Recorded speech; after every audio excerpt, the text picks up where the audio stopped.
গাজায় অবিলম্বে যুদ্ধবিরতি কার্যকর, নেতানিয়াহু বাইডেনের বৈঠকের পর হোয়াইট হাউসের বিবৃতি। ফিলিস্তিন ইস্যুতে নীতি পরিবর্তনের ঘোষণা কমলা হ্যারিসের। মহড়া চলাকালে আলাস্কার আকাশ সীমায় চীন রাশিয়ার যুদ্ধবিমানের অনুপ্রবেশ, পাল্টা ধাওয়া যুক্তরাষ্ট্র কানাডার ফাইটার জেটের।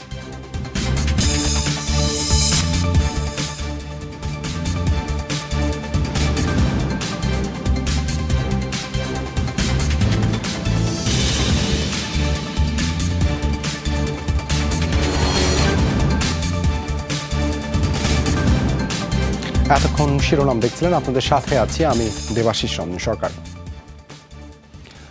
অলিম্পিক উদ্বোধনের আগে প্যারিসের রেল নেটওয়ার্কে ভয়াবহ হামলা হয়েছে। দেশটির দ্রুতগতির ট্রেন নেটওয়ার্কে অগ্নিসংযোগ সহ ব্যাপক ভাঙচুর করা হয়।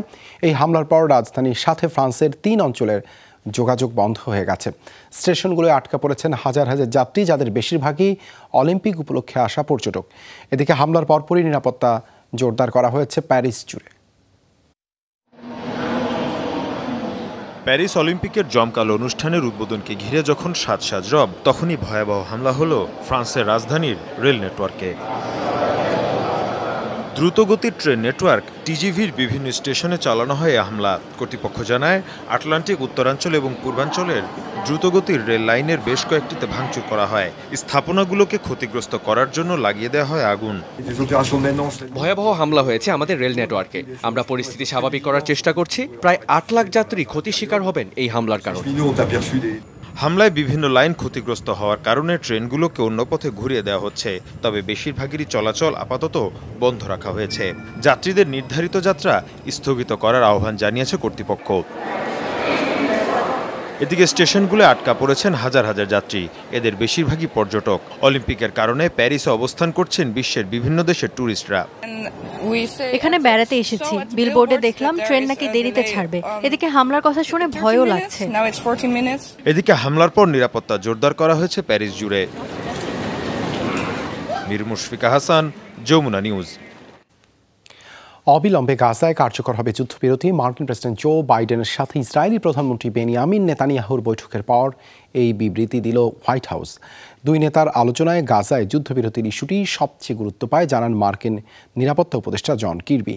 তাছাড়া জিম্মি মুক্তির বিষয়ে কার্যকর পদক্ষেপ নিতেও নেতানিয়াহুকে চাপ দেন বাইডেন। হোয়াইট হাউসে পৌঁছানোর পরপরই ইসরায়েলি প্রধানমন্ত্রীকে উষ্ণ অভ্যর্থনা জানান প্রেসিডেন্ট জো বাইডেন। মার্কিন প্রেসিডেন্টের সাথে ইসরায়েলি প্রধানমন্ত্রীর নানা বিষয়ে আলোচনা হলেও স্বভাবতই গুরুত্ব পায় চলমান গাজা সংকট। আন্তর্জাতিক বিভিন্ন গণমাধ্যম বলছে, বৈঠকে গাজায় দ্রুত অস্ত্রবিরতি কার্যকরের তাগিদ দেন বাইডেন। পাশাপাশি হামাসের হাতে জিম্মি ইসরায়েলিদের মুক্তির বিষয়েও আলোচনা করেন দুই নেতা। ইসরায়েলের নিরাপত্তার জন্য ইরানের হুমকি এবং লেবাননের সংঘাত ছড়িয়ে পড়ার বিষয়টিও তুলে ধরেন নেতানিয়াহু। ক্যামেরার সামনে এসব প্রসঙ্গে কথা না বললেও স্পষ্ট করেন তেল আবিব ওয়াশিংটনের সুসম্পর্কের বিষয়টি। গেল 40 বছর ধরে আপনি ইসরায়েলি প্রধানমন্ত্রীদের দেখে আসছেন।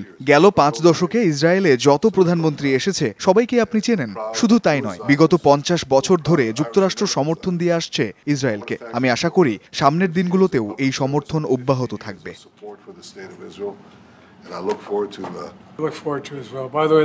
12 বছর বয়স থেকেই ইসরায়েলের প্রধানমন্ত্রীদের সাথে আমার পরিচয়। আপনার এই উপস্থিতির জন্য ধন্যবাদ।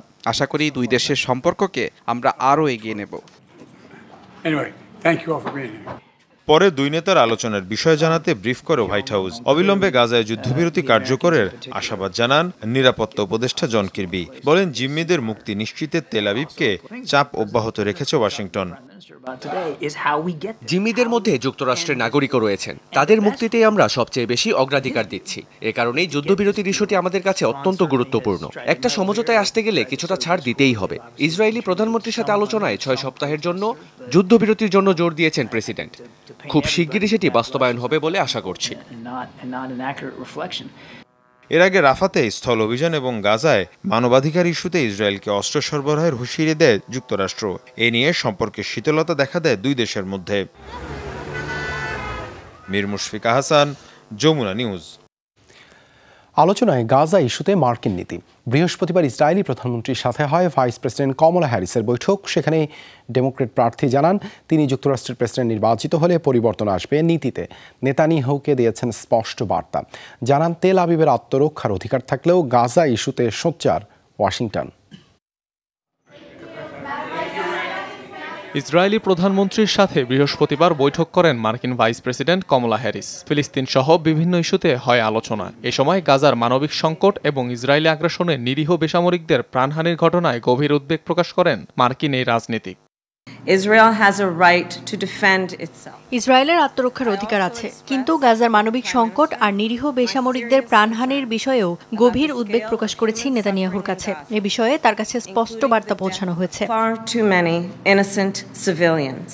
শুধু তাই নয়, প্রেসিডেন্ট নির্বাচিত হলে ইসরায়েলের ব্যাপারে মার্কিন নীতি পরিবর্তনের ইঙ্গিত দেন তিনি। জানান অন্যান্য রাষ্ট্রপ্রধানের মতো নিশ্চুপ থাকবেন না, বরং গাজা ইস্যুতে ভাঙবেন নীরবতা।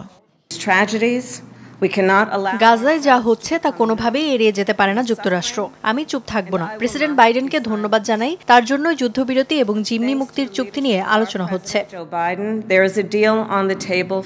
জানান বৈঠকে যুদ্ধবিরতি কার্যকরের উপর জোর দিয়েছেন তিনি। উপত্যকার সংকট মোকাবেলায় নেতানিয়াহুর প্রতি জোরালো আহ্বানও জানিয়েছেন। বলেন একমাত্র দুই রাষ্ট্রভিত্তিক সমাধানই পারে ইসরায়েল ফিলিস্তিন সংকট নিরসন করতে।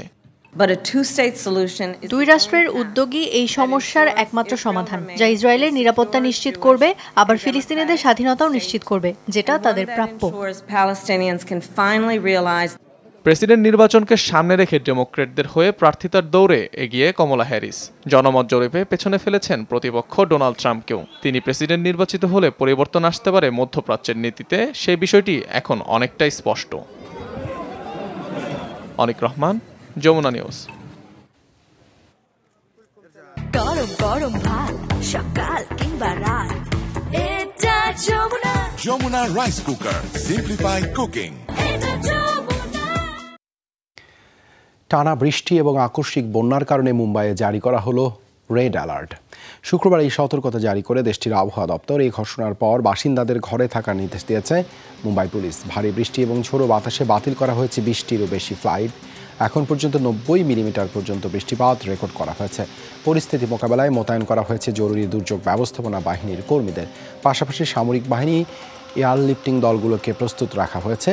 গেল দুদিন ধরেই ব্যাপক বৃষ্টিপাতের কবলে মহারাষ্ট্রের বিভিন্ন স্থানে, এর মধ্যে পুনেতে 6 জনের মৃত্যু হয়েছে।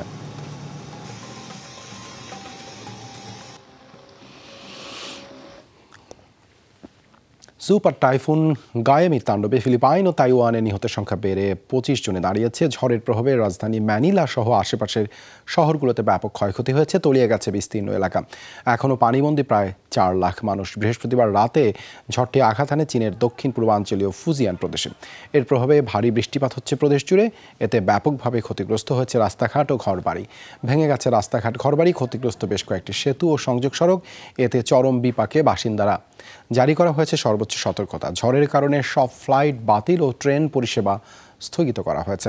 এছাড়া ভূমিধস এবং বন্যার পূর্বাভাস দিয়েছে দেশটির আবহাওয়া দপ্তর। সরিয়ে নেওয়া হয়েছে প্রায় 2.5 লাখ বাসিন্দাকে।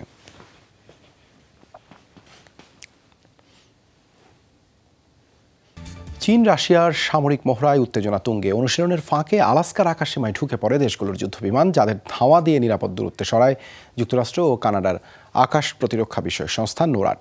এদিকে এই মহড়ার উদ্দেশ্য শুধু রাশিয়ার সাথে সম্পর্ক উন্নয়ন, কারো ক্ষতি করা নয়, এমনটাই জানিয়েছে চীন। এমন আচরণকে উস্কানিমূলক আখ্যা দিয়েছেন মার্কিন আইন প্রণেতারা। চলছে রাশিয়া চীনের বিমান বাহিনীর যৌথ মহড়া। বার্ষিক কর্মপরিকল্পনার অংশ হিসেবেই প্রশান্ত মহাসাগরের উত্তরাঞ্চলে হচ্ছে সামরিক সক্ষমতার প্রদর্শনী। দীর্ঘ 5 ঘন্টা চলে মিত্রদের এই অনুশীলন। তবে বিপত্তি বাধে রাশিয়ার দুটি টুপলভ 95 MS মিসাইল ক্যারিয়ার এবং চীনের দুটি PRC H-6 বিমান নিয়ে। আকাশসীমা লঙ্ঘন করে যুক্তরাষ্ট্রের আলাস্কা অঙ্গরাজ্যে ঢুকে পড়ে। প্রথমে নিরাপদ দূরত্বে সরে যেতে তাদের সংকেত পাঠায় যুক্তরাষ্ট্র ও কানাডার আকাশ প্রতিরক্ষা বিষয়ক সংস্থা নোরাড। পরে সেগুলোকে ধাওয়া দিয়ে পিছু হটতে বাধ্য করে। তবে বিমানগুলোর অবস্থান এবং গতি প্রকৃতি ওয়াশিংটন ও অটোয়ার জন্য বিপজ্জনক ছিল না, এমনটা জানায় নোরাড। এদিকে এমপিদের দাবি এমন আচরণ নিঃসন্দেহে উস্কানিমূলক। এ ধরনের আচরণ উস্কে দেয় সংকট। দুই পরাশক্তি যৌথভাবে এই কর্মকাণ্ড চালাচ্ছে। প্রথমবারের মতো দুদেশের যুদ্ধ বিমানকে একসাথে তাড়া করতে হলো আমাদের। তবে চীনের ভাষ্য, রাশিয়ার সঙ্গে পারস্পরিক শ্রদ্ধা ও সমন্বয় বাড়াতেই এ মহড়া। তৃতীয় কোনো পক্ষের ক্ষতি করার ইচ্ছা নেই। কোনো তৃতীয় পক্ষের ক্ষতি করা এই মহড়ার উদ্দেশ্য ছিল না। চলমান আন্তর্জাতিক পরিস্থিতির সঙ্গেও এর কোনো সম্পর্ক নেই। সম্প্রতি রুশ সীমানায় মার্কিন যুদ্ধবিমান ধাওয়া করে রাশিয়ার ফাইটার জেট। কয়েকদিনের ব্যবধানে রুশ বিমানকে পাল্টা ধাওয়ার ঘটনা ঘটল। Ifatara Khandakar, Jamuna news. Islamic centre নিষিদ্ধের ঘটনায় এবার উত্তেজনা ছড়িয়েছে জার্মানি ও ইরানের মধ্যে। চরমপন্থার অভিযোগে ইসলামিক সেন্টার হামবুর্গেও এর সব অঙ্গ সংগঠনকে নিষিদ্ধ করেছে জার্মান সরকার। দেশটির অভিযোগ, সরাসরি ইরানের সর্বোচ্চ নেতা আয়াতুল্লাহ আলী খামেনির মতাদর্শ প্রচারের পাশাপাশি ইহুদি বিদ্বেষ ছড়াচ্ছে সংস্থাটি। ফলে জার্মানিতে বন্ধ হচ্ছে অন্তত 4টি শিয়া মসজিদ। এই ঘটনায় জার্মানির রাষ্ট্রদূতকে তলব করেছে তেহরান। জার্মানিতে বেশ জনপ্রিয় ঐতিহ্যবাহী এই ইমাম আলী মসজিদ গত শতকের 60-এর দশকে নির্মিত হামবুর্গের সবচেয়ে প্রাচীন শিয়া মসজিদটি এখন বন্ধ হওয়ার পথে। জার্মানি জুড়ে বন্ধ হচ্ছে এমন আরও অন্তত 3টি মসজিদ। শিয়া মুসলিমদের সংগঠন ইসলামিক সেন্টার হামবুর্গকে নিষিদ্ধ করেছে দেশটির সরকার। পাশাপাশি নিষিদ্ধের তালিকায় রয়েছে ফ্রাঙ্কফুর্ট, মিউনিখ এবং বার্লিনে অবস্থিত এই সংস্থার অঙ্গ সংগঠনগুলো। এসব সংগঠনের অধীনে থাকা মসজিদগুলোর দরজাও তাই বন্ধ হচ্ছে। ইসলামিক সেন্টার হামবুর্গের বিরুদ্ধে জার্মানিতে চরমপন্থা ছড়ানোর অভিযোগ তুলেছে দেশটির স্বরাষ্ট্র মন্ত্রণালয়। তাদের অভিযোগ, ইরানের সর্বোচ্চ নেতা আয়াতুল্লাহ আলী খামেনির মতাদর্শ প্রচার করে সংস্থাটি। এছাড়াও লেবাননের ইরান সমর্থিত গোষ্ঠী হিজবুল্লাহর সাথে সম্পর্কের পাশাপাশি জার্মানিতে ইহুদি বিদ্বেষ ছড়ানোর অভিযোগও তোলা হয়েছে। ইসলামিক সেন্টারটি জার্মানিতে ধর্মীয় শাসন প্রতিষ্ঠা ও ইসলামী বিপ্লব ঘটাতে কাজ করে যাচ্ছে বলে অভিযোগ দেশটির। গত নভেম্বরে জার্মানির 8 প্রদেশে ইসলামিক সেন্টারটির 53টি অফিসে একযোগে অভিযান চালায় নিরাপত্তা বাহিনী।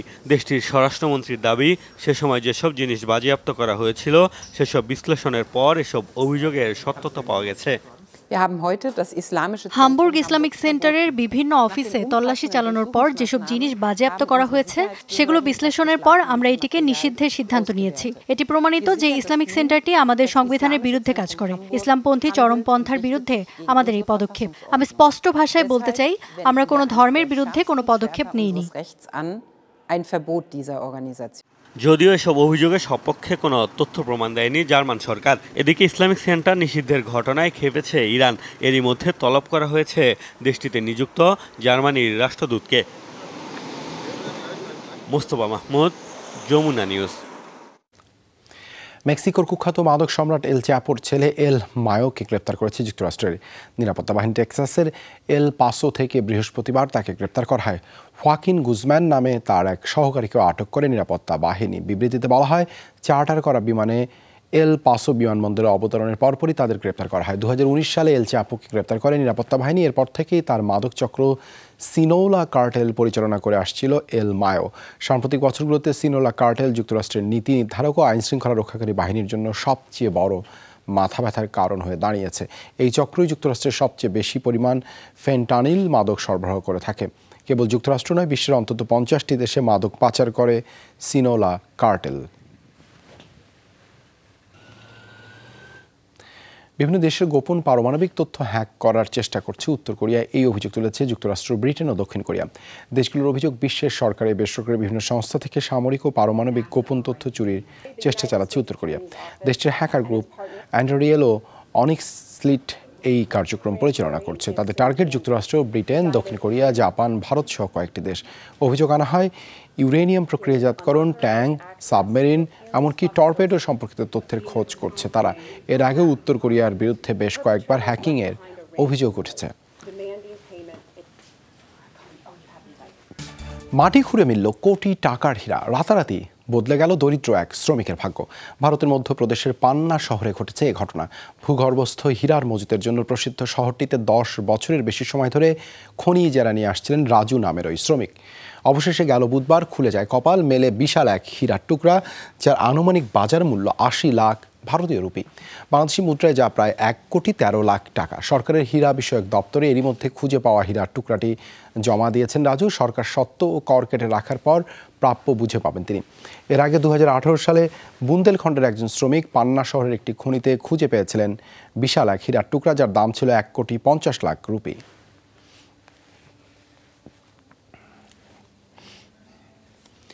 পাপুয়া নিউগিনিতে সিরিজ হামলা চালিয়েছে একদল দুর্বৃত্ত। 16 থেকে 18 জুলাই পর্যন্ত চালানো হয় এসব হামলা। সবশেষ পাওয়া খবর পর্যন্ত নিহতের সংখ্যা 26, যাদের মধ্যে 16 জনই শিশু। মৃতের সংখ্যা বেড়ে দ্বিগুণ হতে পারে সংখ্যা কর্তৃপক্ষের। স্থানীয় গণমাধ্যমগুলো জানায়, প্রত্যন্ত অঞ্চল হয় সেখানকার থানায় সাধারণত খুব বেশি সংখ্যক পুলিশ থাকে না, আর সেই সুযোগেই ছুরি, বন্দুক, হাতুড়ি সহ বিভিন্ন ধরনের অস্ত্র নিয়ে হামলা চালিয়েছে দুর্বৃত্তরা। ঘটনার তদন্ত করতে সেখানে পৌঁছেছে দেশের আধা সামরিক বাহিনীর বিশাল একটি টিম। পুলিশ জানায়, আই ডোন্ট কেয়ার নামে একটি গ্যাং গেল কয়েক মাস ধরেই সহিংসতা চালিয়ে আসছে অঞ্চলটিতে।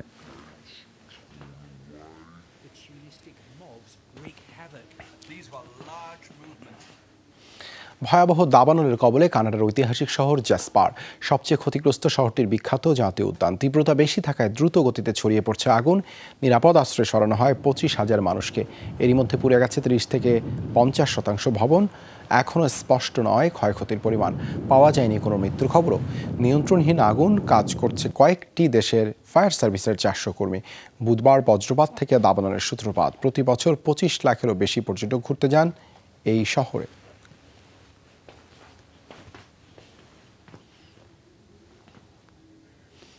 যমুনা আইডেস্ক কাজ এ পর্যন্ত। এতক্ষণ সাথে থাকার জন্য ধন্যবাদ সবাইকে।